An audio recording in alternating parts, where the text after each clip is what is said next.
The room was silent, dead silent. Every eye fixed on the stage, every ear straining to catch the words that could define the night, the debate, the very moment history would remember. Then it happened. A sound cut through the tension like a thunderclap. A laugh. Not a chuckle, not a smirk, but a full-throated, unmistakable, echoing laugh. Donald Trump leaned back in his chair, head thrown slightly, his signature grin stretching across the room as Barack Obama's carefully measured words hung in the air. Unfinished. The nation held its breath as Trump's laughter echoed across the room, leaving even his supporters unsure whether to cheer or cringe. Cameras flashed, capturing the moment from every angle. Close-ups revealed furrowed brows, whispers spreading like wildfire. A ripple of uncertainty moving through the audience. The moderators froze mid-sentence, as if time itself had paused. The words Obama had labored over now suspended in mid-air, taunting the crowd. For a heartbeat, no one moved. Then came the murmurs. Confused, astonished, angry. Social media would later explode with a storm of live reactions. Had Trump laughs? Unbelievable. Did that just happen? Within seconds, millions were witnessing the spectacle, unsure if they were watching comedy or catastrophe. Yet it wasn't just laughter. It was a declaration, an arrogance that cut through the room like a blade, the kind that demanded attention, that dared anyone to challenge it. Trump's grin widened as if savoring not just the joke he believed he had landed, but the shock, the discomfort, the ripple he had caused. And the audience, frozen in disbelief, became unwitting witnesses to a moment that was more than a debate. It was a test of poise, of patience, of power. And Obama, calm, unshaken, a slight narrowing of his eyes, allowed the silence to stretch just a moment longer. Every subtle pause, every measured breath, built suspense that could be felt across the nation. The tension was palpable, the air thick, as the world collectively wondered, what happens next? How does the man who embodies dignity respond to the brash spectacle unfolding before him? Because what came next wouldn't just make headlines, it would shock the entire country, leaving viewers questioning, debating, and watching in disbelief. Every second teetered on the edge of history, and the first laugh was only the beginning. The laughter had faded, but its echo lingered, twisting through the room like a specter of chaos. Cameras panned across the audience, faces frozen, mouths half open, hands gripping seats as if the furniture itself could anchor them against the shockwaves. Every journalist, every commentator, every citizen watching from living rooms, bars, and offices felt the weight of the moment. This was no ordinary debate. This was a collision of worlds, a test of values, identity, and the very character of a nation caught in the glare of a televised spectacle. Newsrooms erupted, live feeds splintered into multiple angles of the scene, replaying the laugh again and again. Analysts leaned forward, whispering urgent commentary. He's mocking him. Mid-point, mid-argument. This is unprecedented. Social media lit up in real time, a storm of outrage, memes, and disbelief. Tweets scrolled like a river of chaos, some cheering, some horrified, some incredulous. Historic debate and Trump laughs trended worldwide within minutes. Every notification ping became a heartbeat in a tense national pulse. But this was about more than a laugh.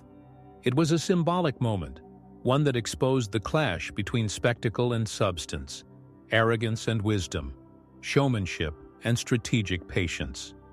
For immigrant communities, for progressive-minded Americans, for those who had long seen leadership as a mantle of responsibility rather than a stage for personal ego, this was a test of patience and moral clarity. Could dignity withstand the roar of derision? Could reason outlast the chaos? Across the nation, conversations ignited in living rooms and social forums. Families debated, co-workers whispered, students argued in classrooms. "Can anyone respond to this?" one voice asked, echoing the collective anxiety. The stakes weren't just political, they were existential. The country watched, waiting to see who would command the narrative, who would set the tone for what America was and could be. In every glance, every tweet, every live broadcast, the tension built. This was a moment that could redefine leadership itself. A test of integrity under the glaring spotlight of public scrutiny. Slow-motion shots captured subtle details. A hand tightening around a pen, a slight nod of acknowledgement, a furrowed brow signaling strategic calculation. Every movement became amplified, every silence stretched to a nearly unbearable tension. The audience leaned forward, hearts racing, knowing that one misstep could cascade into chaos, that one calm word could shift the entire narrative. It was theater, yes, but theater with consequences. The kind that rippled far beyond the walls of the debate hall, shaping public discourse, influencing perceptions, and redefining political capital in real time. And yet, amid the murmurs, the flashes, the headlines preparing to write themselves, one truth stood out. The stage had been set not for a simple clash, but for a confrontation that would test the very essence of leadership. The hero and the antagonist were poised on opposite ends of a spectrum. One measured, poised, and rooted in principle. The other brash, loud, and guided by ego. The contrast could not have been starker, and the world would soon bear witness to the collision. Because what America, and indeed the world, was about to see was not just another debate. It was a reckoning of character, a dramatic unfolding of power and principle, and a story that would leave millions questioning, reacting, and bracing for the shocking turn that was coming next. And in that charged silence, one thing became painfully clear. The antagonist was ready to push boundaries, to provoke, to assert dominance, and the calm hero would have to answer in a way that would echo far beyond this room. From the moment he stepped onto the public stage, Donald Trump had a presence that demanded attention. The crowd never simply watched him. They were drawn in, almost magnetically, by the sheer force of his confidence, the boldness of his gestures, the way he spoke as if the world itself existed solely to affirm him. His smirk, wide and deliberate, carried a sense of triumph before the battle had even begun. He thrived in spectacle, in headlines that screamed, in moments that left others scrambling to keep up. Every microphone, every camera, every viral clip became a weapon he wielded with uncanny precision. Trump's history was marked by audacious declarations that often left critics gasping. From reality television stunts that blurred the line between entertainment and authority, to rallies that teetered between orchestrated pageantry and raw chaos, he had mastered the art of commanding attention, no matter the cost. He reveled in controversy, exploiting outrage like a magician drawing applause from gasps. The media became his stage, and the world, willingly or not, his audience. Every tweet, every offhand remark, every interruption during speeches was calculated, or so it seemed, to assert dominance, to bend the narrative toward his vision, and to make dissenters hesitate before speaking. Yet for all his confidence, there were cracks. Moments where arrogance collided with reality, where overreach led to embarrassment, where the weight of unchecked ego invited backlash. Headlines chronicled missteps that would have sunk lesser figures, negotiations that collapsed spectacularly, statements that ignited public fury, and alliances strained or shattered by impulsive declarations. The world watched with a mix of fascination and horror, witnessing the duality of a figure who could command attention with brilliance but falter with equal intensity when hubris overcame strategy. And still, he carried himself with the same brash assurance, as if the past errors were not lessons but badges of courage. In every public appearance, the theatrics were deliberate. The exaggerated hand gestures, the pointed pauses, the deliberate smirk meant to provoke and unsettle. Audiences, pundits, and commentators speculated endlessly. Will he overplay it? murmured one anchor, voice taut with anticipation. "He's daring the nation to challenge him," whispered another, the camera cutting to shots of furrowed brows and tense hands. Social media erupted in real time. Memes mocking his expressions, threads analyzing every syllable, hashtags exploding with both admiration and disbelief. #Trump show, #bold or blind. Did he just do that? Became the pulse of a nation collectively holding its breath. Trump's confidence often masqueraded as invincibility, and the world had come to expect the unexpected. Yet underneath the bravado, beneath the carefully choreographed theatrics, there was a vulnerability few admitted aloud. Overconfidence could blind even the most formidable of figures. One wrong move, one pause too long, one miscalculated provocation, and the carefully constructed image could begin to unravel. History had shown it before. Public adoration could turn into ridicule in a heartbeat, and triumph could transform into spectacle. But that is exactly what made this moment so electrifying. For every smirk, every pointed laugh, every dismissive gesture, the stage was being set, not for mere entertainment, but for a confrontation that would expose the limits of ego and spectacle. The crowd's murmurs shifted, the social feeds swelled, and pundits leaned forward with anticipation. All eyes were on him, knowing that while he exuded dominance, every move carried the weight of potential downfall. Because while Trump basked in his self-assured laughter, another figure had been quietly observing, calculating, and preparing for the perfect response. A response that would challenge arrogance with dignity, spectacle with substance, and ego with measured intelligence. The contrast could not be more stark, and in that charged atmosphere, the nation braced itself. The villain had revealed his colors, his history, his strategy, but the stage was far from over. The calm, deliberate hero waited, a silent counterpoint, ready to turn the tide in a way that would leave the audience, the pundits, and the world itself in stunned disbelief. Barack Obama's story did not begin in grandeur. It began in quiet neighborhoods, in the patchwork of ordinary life, where determination often outweighed opportunity, and where the weight of identity was felt long before it was celebrated. Born to a mother who navigated the complexities of a multicultural world, and a father whose presence was fleeting but whose legacy lingered in subtle lessons of ambition and curiosity. Obama learned early the delicate balance between hope and struggle. From classrooms where he was often one of the few faces not fitting the majority mold, to streets where every step forward demanded resilience, he developed a foundation of perseverance and perspective. Every challenge, every small victory, shaped a character built on empathy and reflection. He experienced the sting of doubt, the quiet questions of belonging, and the constant negotiation of identity in a world that often demanded conformity. Yet from these trials, a vision emerged, a belief that leadership was not a matter of spectacle but of service. That influence was measured not in applause, but in the tangible impact on people's lives. He saw the power of calm deliberation, the potency of listening, and the quiet courage it took to stand for principle in moments of uncertainty. As a young man, he navigated the intricacies of law, public policy, and community organizing, immersing himself in environments where outcomes were fragile and stakes were deeply human. He mentored youth, guided struggling communities, and learned the art of coalition building, not through force or domination, but through dialogue, respect, and strategic clarity.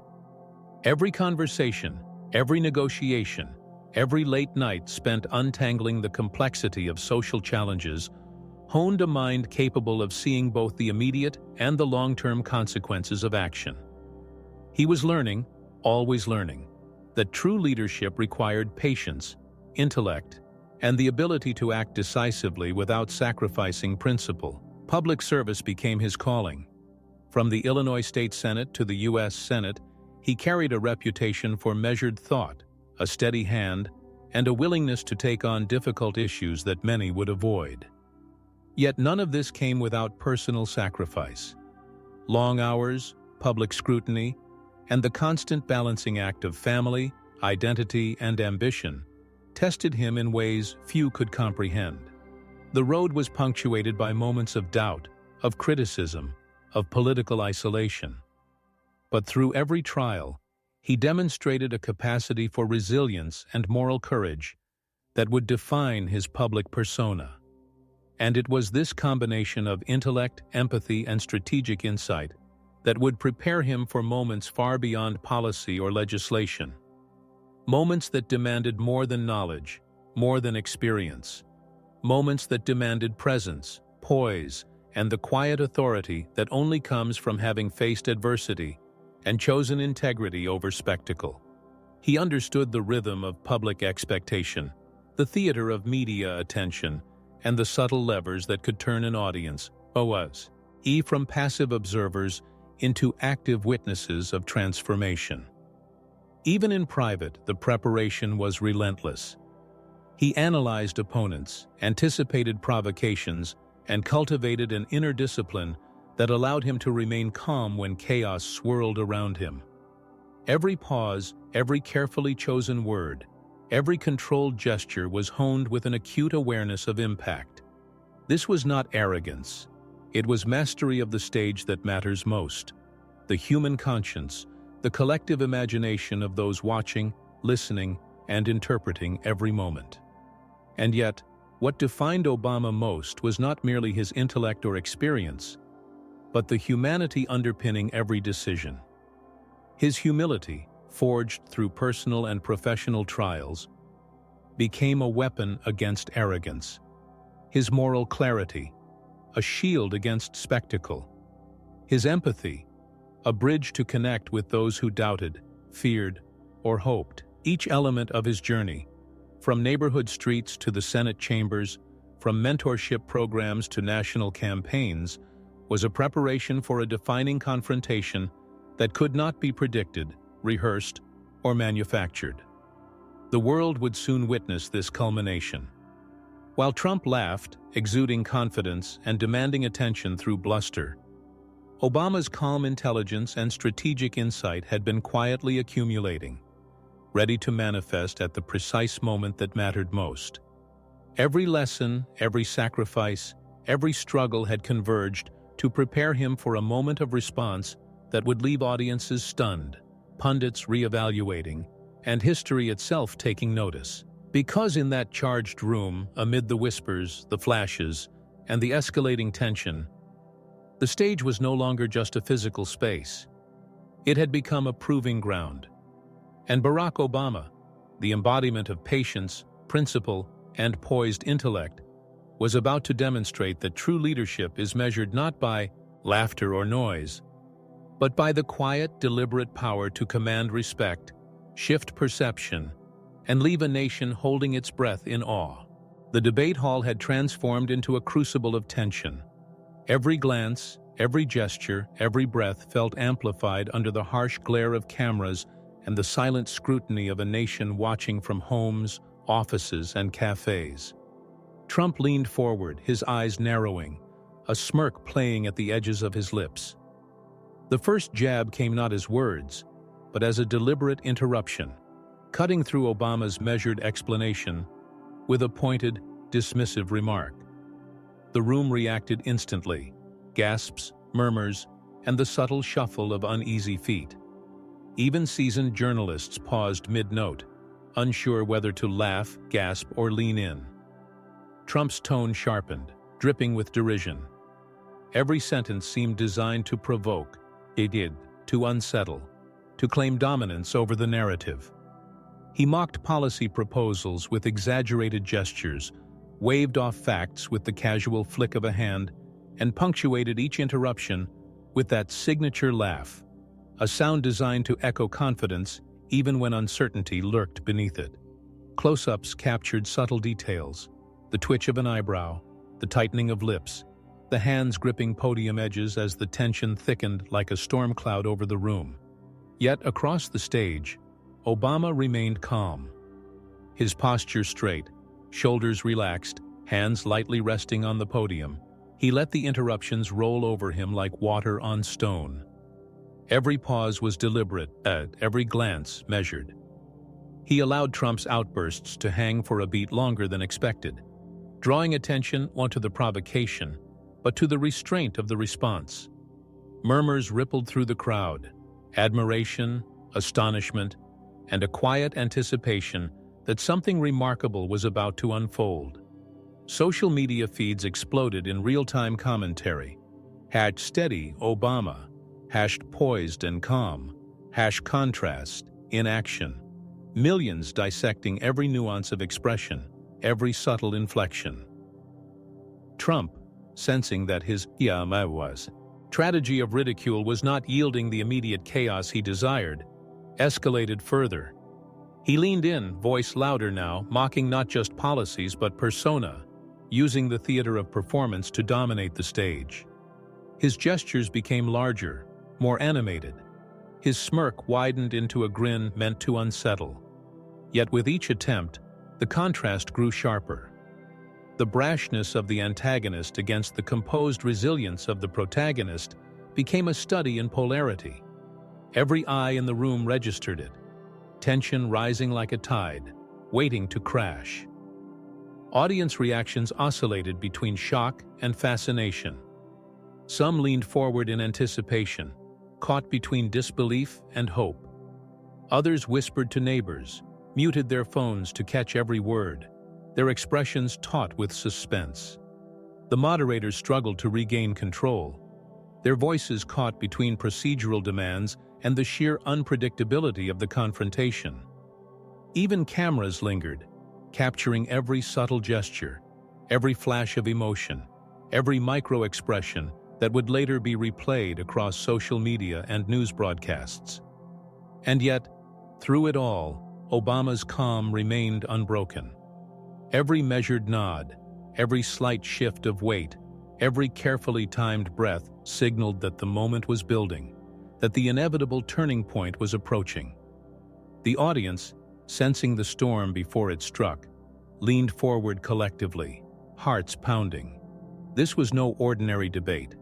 This was a collision of demeanor, strategy, and willpower, a study in the delicate balance between chaos and control. As Trump's voice rose, carrying with it arrogance and derision, the room seemed to hold its breath.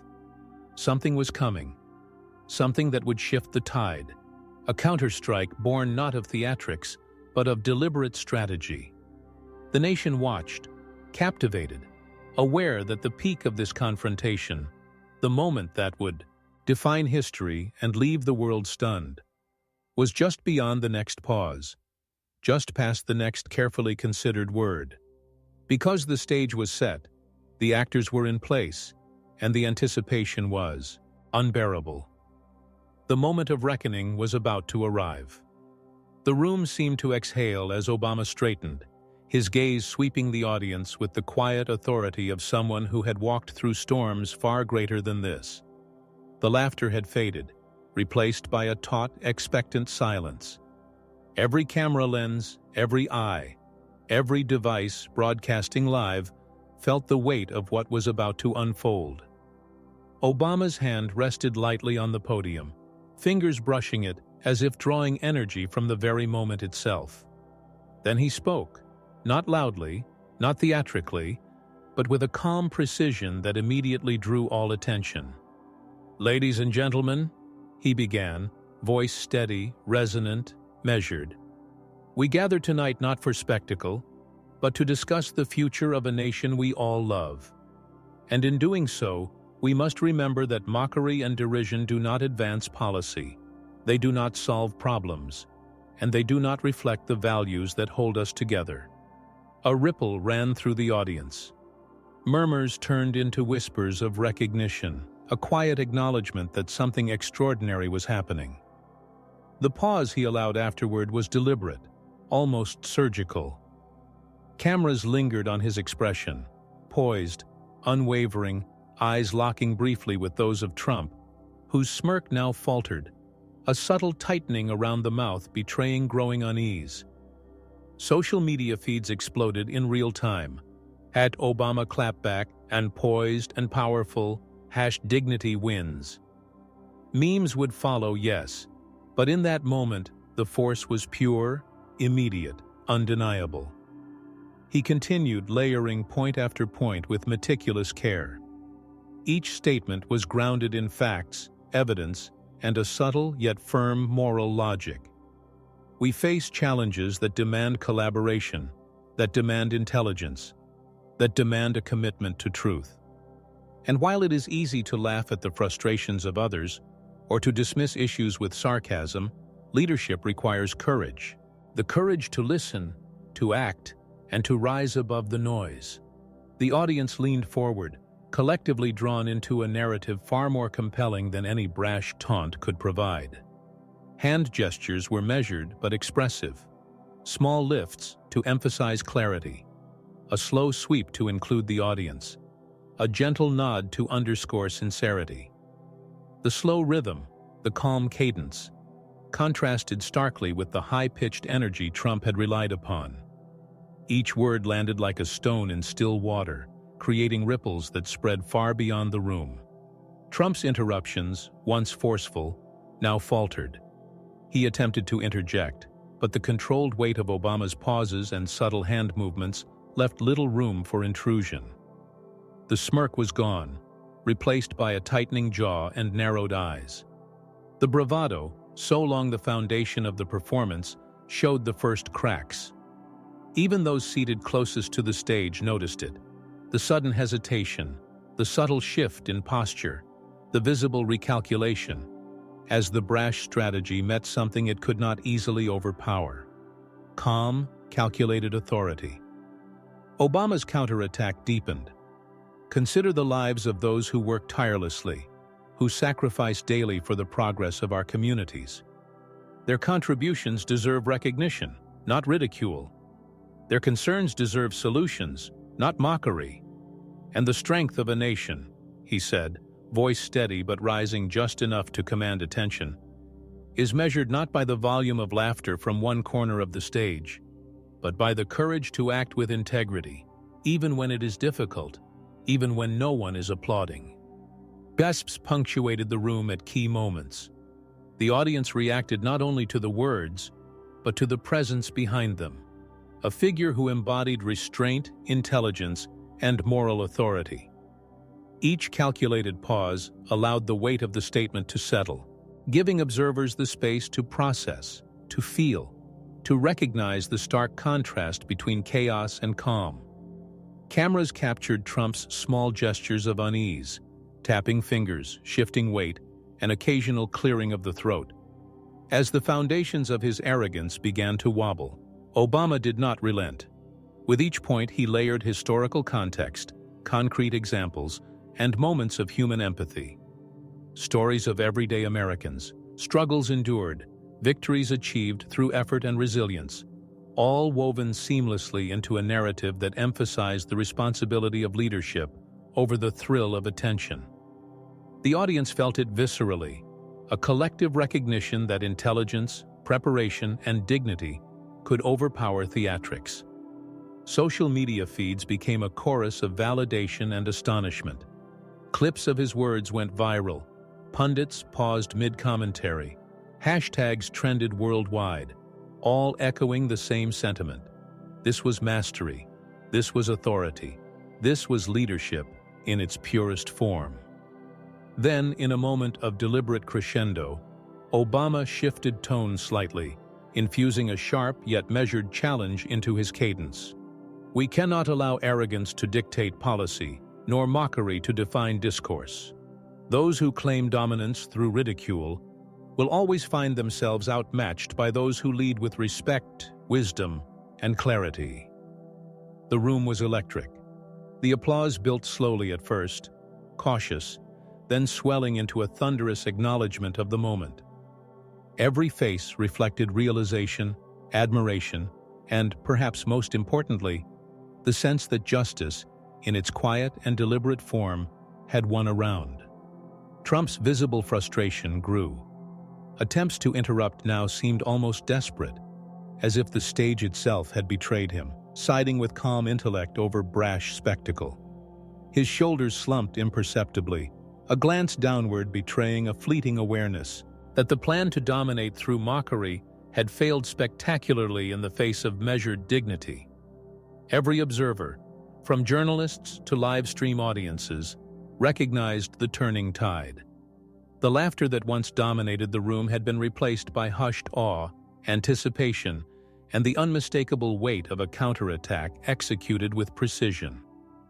Obama concluded, his voice resonant but composed, letting the final words hang in the air just long enough to be felt, not rushed.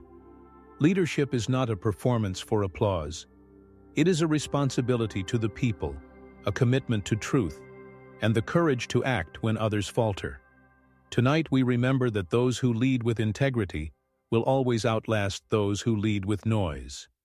The applause erupted, waves cascading across the hall, while social media feeds exploded beyond comprehension. Clips replayed endlessly, commentators re-evaluated their analyses, and the world watched in real time as a moment that could have descended into chaos transformed into a masterclass of composure and authority. Trump's bravado had been met and eclipsed, and the contrast could not have been starker. Because, while this room still buzzed, and while millions worldwide witnessed the spectacle, one truth had become undeniable. Calm intellect had triumphed over chaos, dignity had eclipsed arrogance, and a nation had seen, in living color, what leadership truly looked like. The stage was no longer just a physical space. It had become a proving ground for principle, and the ripples of this moment were about to spread far beyond its walls, shaking the country in ways that would be impossible to ignore. Every pause, every deliberate word, every subtle gesture by Obama carried significance. The audience felt the weight of justice, not as vengeance, but as clarity, as balance restored. Social media discussions shifted from ridicule to admiration. Conversations moved from shock to insight, and people from all walks of life began to see leadership in a new light. Here was a demonstration that calm wisdom and dignity could not only counter chaos, they could inspire. The moral victory resonated because it touched universal truths. Beyond politics, it spoke to how we navigate conflict, disagreement, and challenge in everyday life. Arrogance may shout, spectacle may dazzle, but careful thought, empathy, and measured action leave a lasting impact. The crowd, once caught in the suspense of confrontation, now felt uplifted. They had witnessed a triumph not of one individual over another, but of values over vanity, intelligence over impulsivity, and public service over personal ego. Even commentators and pundits who had expected drama and division were forced to acknowledge the lesson. A leader's strength is measured not in volume, but in composure, not in disruption, but in discernment, not in the ability to dominate a room with noise, but in the ability to command respect through integrity. It was a reminder to the nation that civility, foresight, and moral clarity remain timeless, regardless of the theatrics that momentarily capture attention. As the narrative settled into the consciousness of the country, the ultimate realization emerged. True leadership leaves a legacy, not a spectacle. The confrontation had started with laughter and derision, but it ended as a testament to the enduring power of character. And in that resolution, viewers were reminded that the qualities that uplift society, justice, service, wisdom, and dignity, are accessible to all, and that these values, when embodied courageously, can inspire generations far beyond a single debate stage. This moral clarity prepared the stage for reflection and action. The lesson was evident. In a world distracted by noise, spectacle, and ego, calm wisdom still commands respect, and that respect can ripple across communities, shaping minds, hearts, and futures alike. The shockwaves of that debate lingered, but its true victory lay not in spectacle, but in lesson. A single moment of poised brilliance had reframed an entire confrontation, transforming arrogance into reflection, chaos into clarity, and mockery into admiration. What started as a clash of personalities became a demonstration of values that endure beyond politics: dignity, moral courage, public service, and calm intelligence. Now, it's your turn to carry that lesson forward. Share this moment, discuss it with friends and family, and reflect on what true leadership looks like. Subscribe, engage, and be part of conversations that prioritize integrity over ego, principle over theatrics, and respect over spectacle. Every share, every discussion, helps reinforce a culture where wisdom and character matter more than noise and flash. In a world inundated with distraction, remember this cinematic truth: calm wisdom still commands respect. It inspires, uplifts, and leaves a legacy that outlasts fleeting moments of attention. Let this story remind you that even amid chaos and derision, principled action and thoughtful leadership are powerful enough to shift perspectives, change narratives, and shape the future. Carry the message. Amplify the lesson. In doing so, you become part of a movement that values substance over showmanship and ensures that true dignity, intelligence, and moral courage continue to resonate long after the final words have been spoken.